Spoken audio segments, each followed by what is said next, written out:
Good afternoon, or mid-morning, I guess, trappers. Madtrapper at you. Gonna do a quick little presentation on how I put up otter. These are the Mississippi otters. You can tell they're real pale. Back in the otter boom, about 12-15 years ago, this would have been a $120, $150 otter. I actually topped sale with 2 otter in 1 year. A big old hole eating in there. $272 a piece. I wish those days were back here. Anyway, of course, comb out all your fur. Same as the beaver you'll see later. If you leave any burrs, any mud clumps, the way I do it, you will cut the fur. You're gonna have to be real careful around that hole. You don't cut that. I use a Frischner Victorinox knife. Hope I pronounced that right. And I just start rolling it down immediately. I try not to take too much off, but you definitely want to get down to the white leather.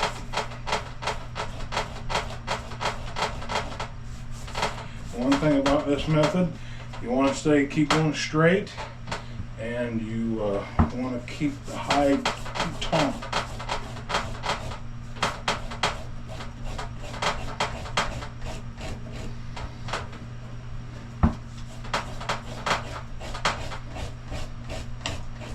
Not 100% prime, it don't look like, but right there. I have no idea when I caught this one. I didn't do as good down there this year as I did last year, and that's probably why. I caught about half what I did last year. But this could have been an early February one to right there toward the end of the season, the middle of March. Not sure.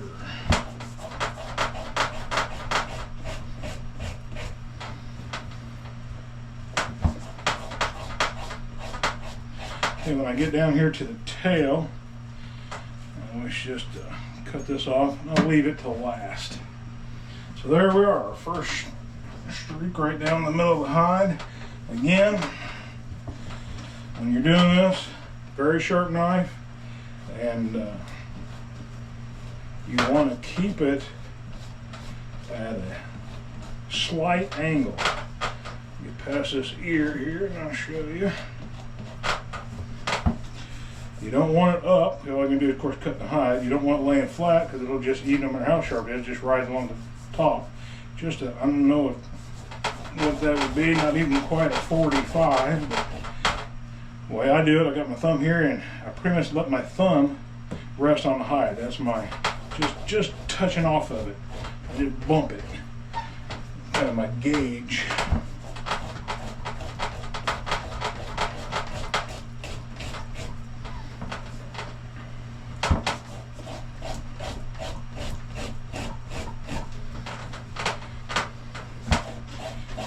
This method here, everybody talks about how hard otter are. I don't find nothing hard in them. I mean, technically to me they're easier than a coon, because a coon you're using a dull side of your flush knife and pushing, except for up around the head, and I do use this around the head. But pull on the skirt a little bit. You want it taut, but not super tight. You do not want it to roll up. If it rolls it up, you'll cut it. All the way out to the end. Make sure you got the skirt real clean. I'm gonna go ahead and clean this off.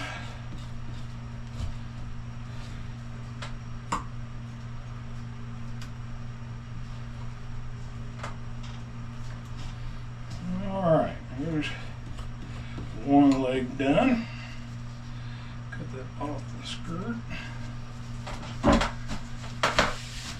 Again, don't let any meat or fat roll up under your hide. That will be the same as a chunk of mud. It'll be interesting to see what this was. I don't know if that was a bite or she got cut on something in a trap.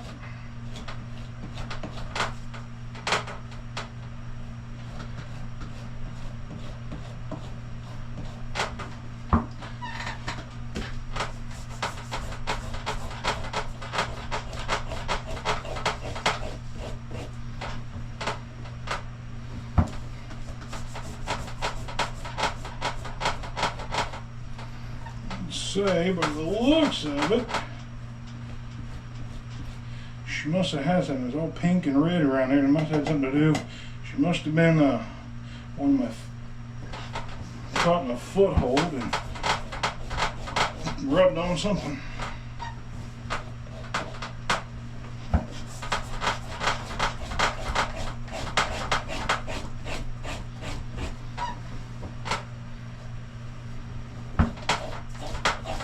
Just a nice, smooth slicing motion. I come in, I go at an angle. It's at an angle. Don't let this stuff start pulling on your hide or help you cut it. Again, just grab the leg and kind of give it just a little pull, nothing much. And up here, get this flank cleaned off real good.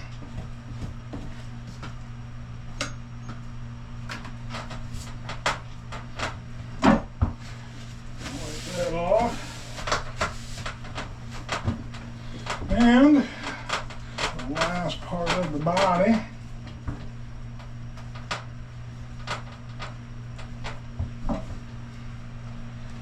if anybody's wondering what the board is down there, I actually have two of them. I got one higher that goes on there. I mean, actually the actual ones I had, I just put them on there this season because I couldn't find the ones from years before. But there'll be another one you'll see in the beaver video. Comes up to here and show you what this is all about then. But you can't have it on there to do any kind of long fur. Otters or cats or coyotes or fox. I just put up a couple of fox right before these otter. Now when you get up these front legs, a couple of things you could do. You could run it on down a little ways, holding it tight. Try to get some of it off with your fleshing knife, but most of it will roll. Just kind of push and dig a little bit. You don't want to try to cut the front leg out.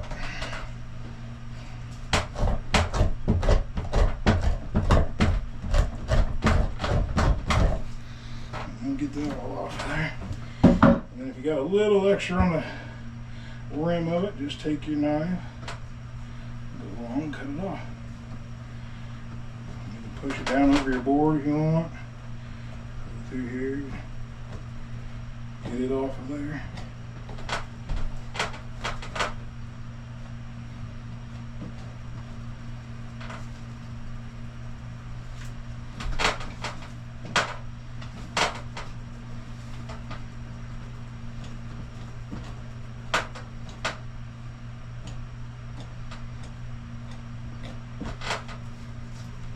There we go.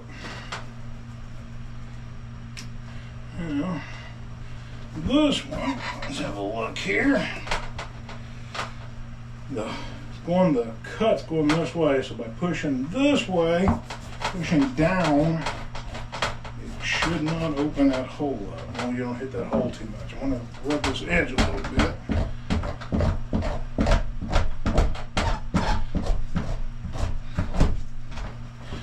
Not to hook the hole, but the meat between it.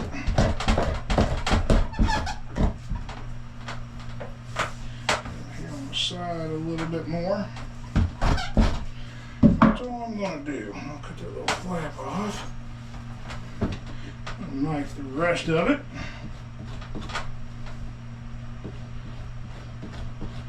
I do not want to open up that hole.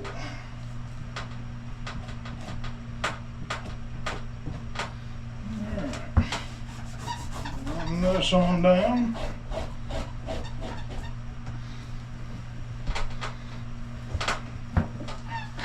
Keep that straight.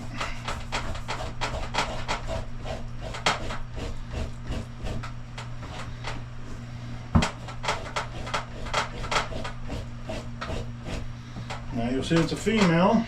You have to watch the teats when you get down that far. Don't cut the little hole in right there one, just kind of slide right over it. Get your little tug and slide right over the other one.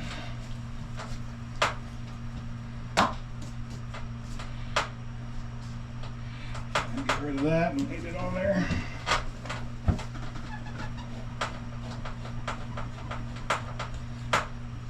clean off the skirt.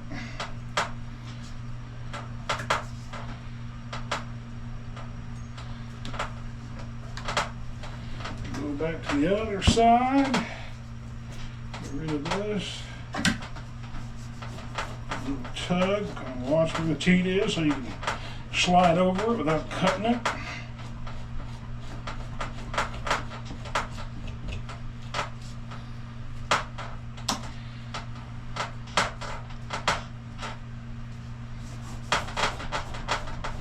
Clean up in between them a little bit.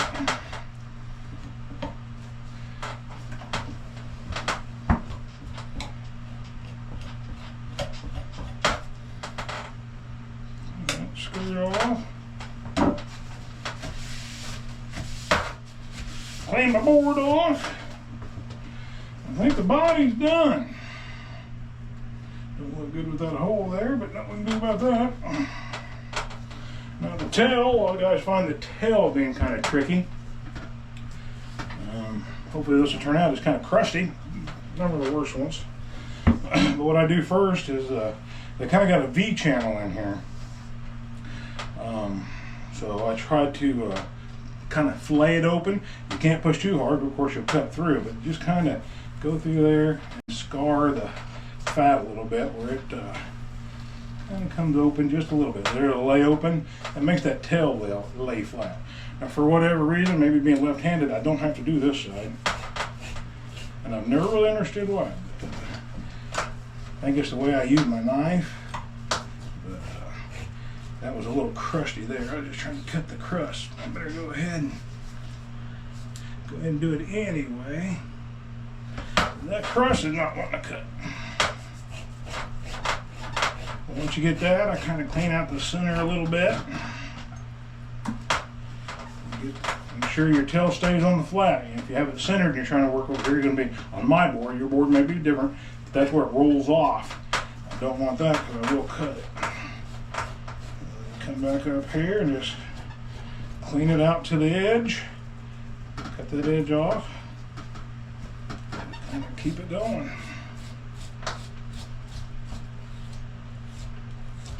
Very crusty down here.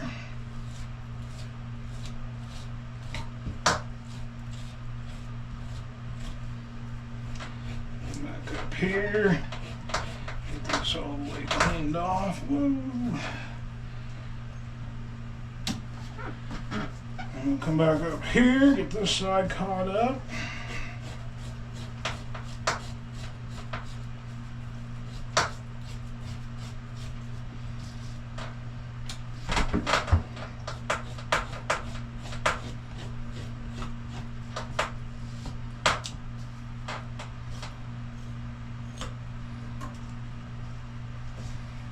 A little bit back there hanging on.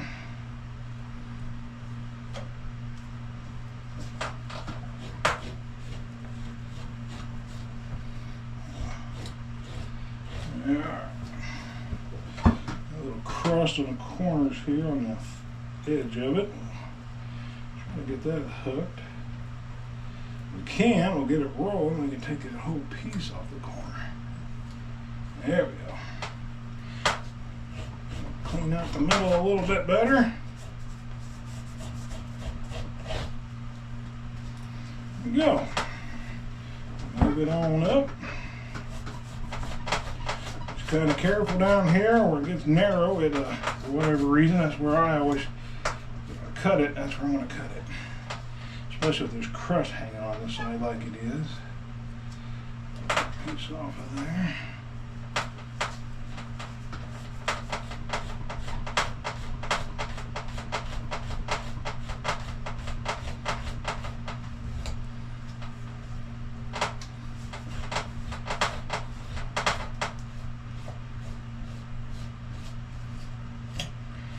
Get all that out, all the way down to the bottom.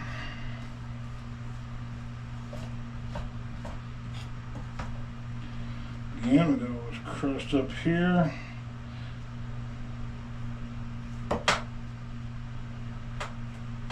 A real long one there. Start working it off.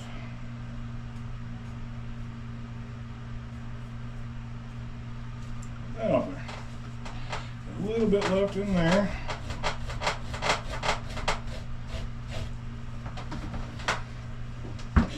As you see, it takes tails longer than any other portion. It's just the way they're shaped like that.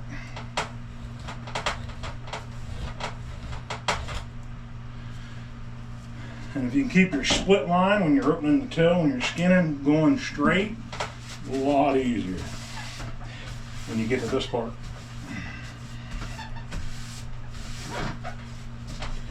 I think we have a fleshed otter.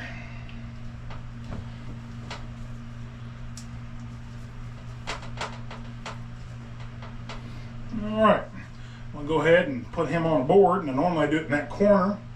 I'm going to try to do it in this corner so I can show you guys. Off the hair from the last otter.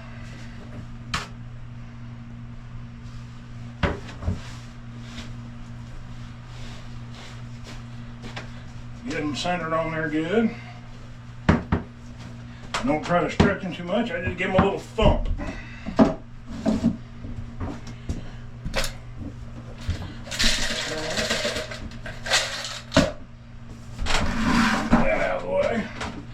Alright, me, I'm rested on my chest.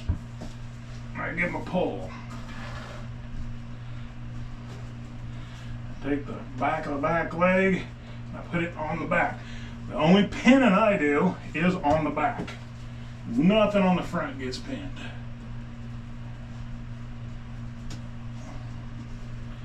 You see, I'm not really tugging on this. Just kind of give it a little, get the wrinkles out. I bring that tight if I can. Over here, bring this one tight. Now when I put them up, I do what they, I don't know if they still call it, but called pleat the tail. I see a lot of guys take the tail, lay it out, and just tack, tack, tack, tack. I do a little pleating, I roll it.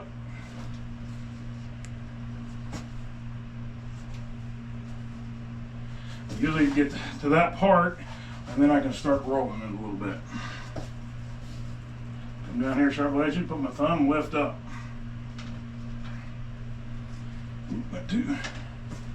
About the same distance. Lift up and kind of pull over just a little bit.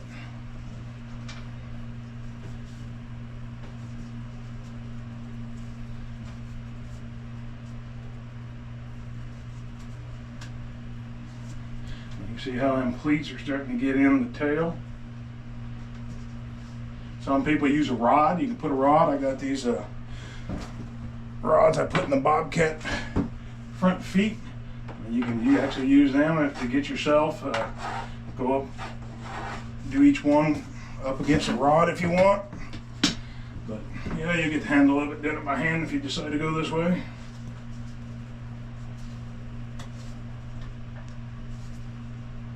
I pleat it all the way down to the end.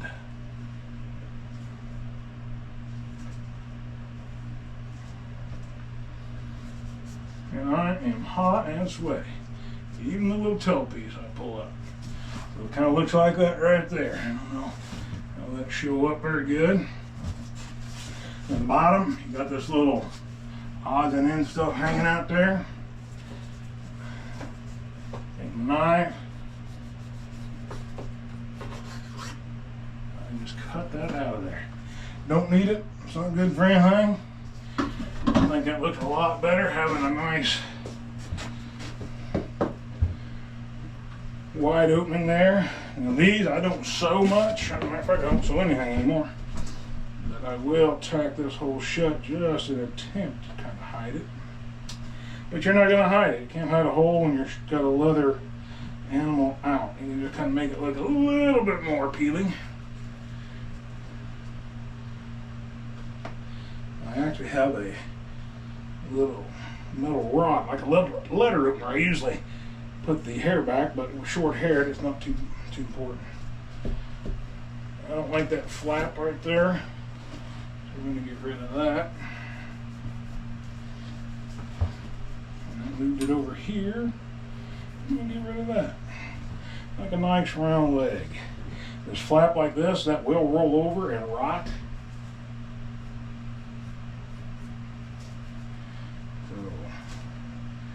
Get rid of that dude too.